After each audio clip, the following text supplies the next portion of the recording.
From the 1011 Now Alert Center, This is the Night Lead. sponsored by Pella Windows and Doors of Lincoln.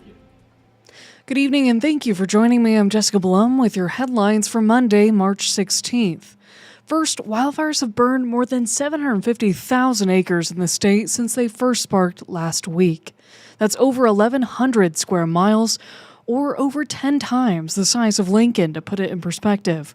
Western Nebraska still battling those blazes. One person has died in the fires, and crews from across the state have headed west to stamp them out.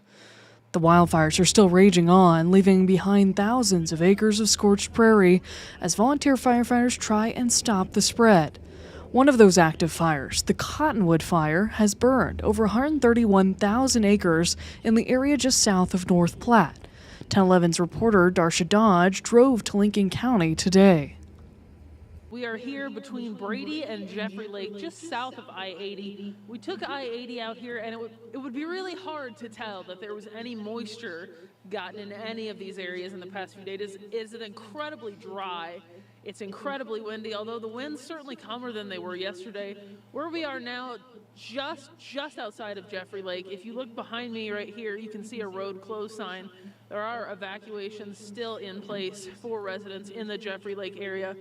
As we drove in, if you look just off to the distance here, we thought this was shadow from the sun.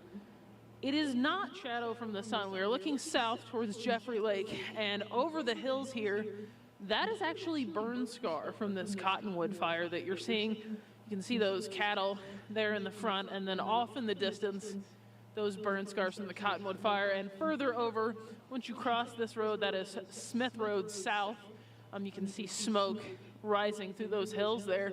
We've seen lots of local volunteer fire departments coming through. We've seen some local ranchers with those big water tankers on the back. So really an all-hands-on-deck effort here to bring some relief. Really appreciate Darsha Dodge for her reporting there. The most recent update on that Cottonwood fire is that containment is now at 40%.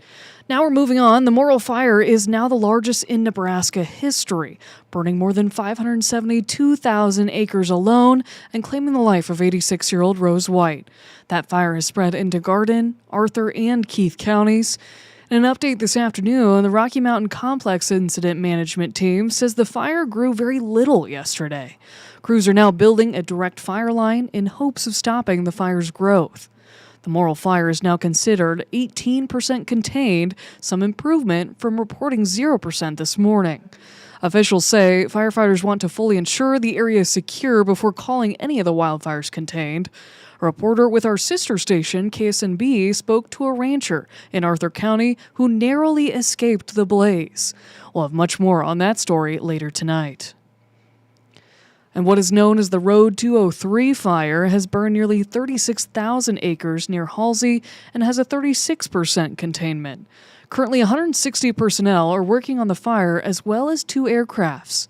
Fire managers say that the operations are limited at times due to cold weather, but they are continuing to work on key areas. At this time, the Nebraska National Forest is closed to protect the public.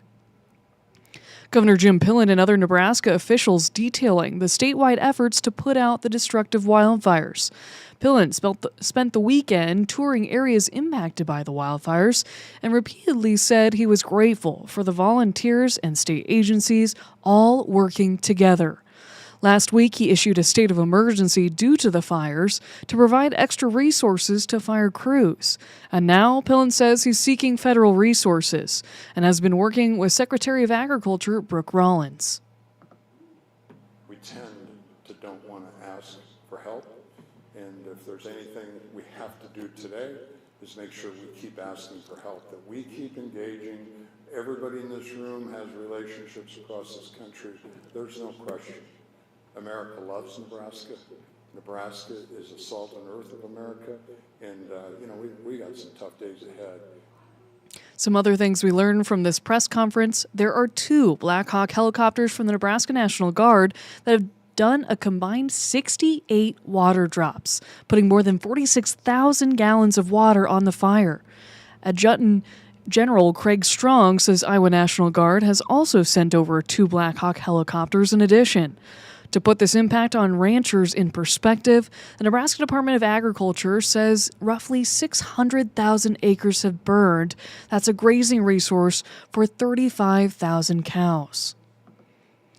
11 members of Lincoln Fire and Rescue are helping volunteer firefighters to battle the Morrill fire. In specific, the crew left on Saturday and are now helping with various assignments like protecting structures and property from the flames. I think almost every agency in the state has pitched in to help, which is really the, cool thing about it. With all the help coming in to give those local responders, time to regroup and have breaks. Over the weekend, LFR sharing these photos of some of the work being done. Learman says firefighters were authorized to help with the wildfire response for 7 days. But this could change as the situation continues to unfold. I did want to bring up for you the map that shows each of these wildfires if you can't quite wrap your head around the extent of how much area of western Nebraska has been burned. Again, that Morrill fire being the largest in Nebraska history. With the update this evening, it has burned over 572,000 acres, but you can see on your screen that is currently reporting about 18% containment. So that is good news compared to days past, and the winds in the area have greatly dropped off, even though much of western Nebraska will be under a red flag warning Tuesday afternoon and evening. The Cottonwood fire there to the south and east of North Platte at 131,000 acres burned is now at 40% containment. As we go further to the north, the Road 203 fire near Halsey has burned over 35,000 acres, but at 36% containment. So each fire now reporting a little bit containment.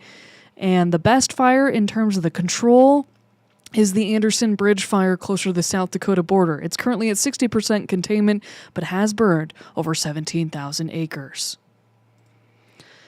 And if you're watching to help those who have been affected by the wildfires, a relief fund has now been set up by United Way of Western Nebraska, with 100% of the donations going to meet needs caused by the fires. Donations will be used to provide essential support for individuals impacted by the fires, supporting needs not covered by insurance or FEMA assistance.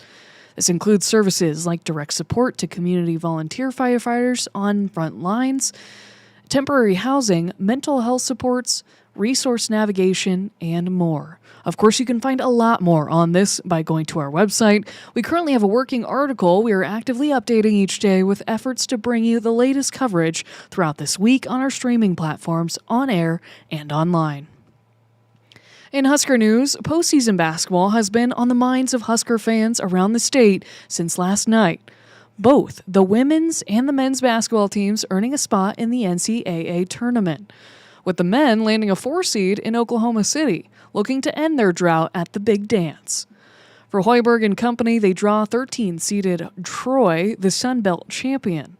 The Trojans have 2 common opponents with the Big Red in West Georgia and USC, where both games Troy ended up losing in overtime. The Huskers beat both squads by double digits. That said, the Huskers aren't taking Troy lightly. The team is top 50 nationally in offensive rebounding, an area where Nebraska has struggled. It's also a familiar environment for the Trojans. We know what's out there. We know what's at stake. Our guys have done a lot of really good things this year, some things that have never been done in the history of the program. It'd really suck if, we weren't to get that first win, but we're just going to take one game at a time as we have the whole year. It's not like we don't talk about it. Everybody knows it. We can't control the 8 losses that happened before we were here. Just go out and play it like a regular basketball game. We've been playing this game our whole lives. It's a great time of year. It's a fun time of year. I've talked to our guys about enjoying it, but at the same time, this is a business trip for us. Nebraska and Troy are set to face off in game number 2 in the round of 64. Tip-off is set for 11:40 a.m. this Thursday, March 19th in Oklahoma City. The game is being broadcast on True TV. Evening anchor Nathan Brennan and our sports director Kevin Suits will be making the trip to bring you all the coverage on Nebraska's March Madness run. Finally, tonight, rounding out your night beat is a check of the 7-day forecast. As I mentioned, red flag warnings will be in place across much of western and central Nebraska tomorrow as northwest winds do come up and create extreme fire danger once again. That'll be in place for much of the afternoon-evening time frame. Though back here at home in Lincoln, as you look at your 7-day forecast, St. Patrick's Day finally looks warmer, even though we have cloud cover. Our highs today were only in the upper 20s. And then we've got 2 top 10-11 days in the forecast in Wednesday and Thursday, climbing up to 80 degrees, so a wild warm-up in our midst as we go throughout this week. The first day of spring looks like it could be the warmest in history in Lincoln. As you see, we have a forecasted high of 86 degrees. The old record, the warmest it's ever been in the past, only 80 degrees back in 2022. So the forecast would be enough to break that record. Still looking rather warm to start out the upcoming weekend before warmer winds come up and the temperatures settle back to be more seasonal in the 50s and 60s Sunday and into Monday.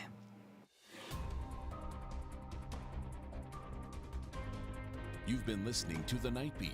Sponsored by Pella Windows and Doors of Lincoln. Watch, listen, and stream on the 1011 app on YouTube or wherever you get your podcasts.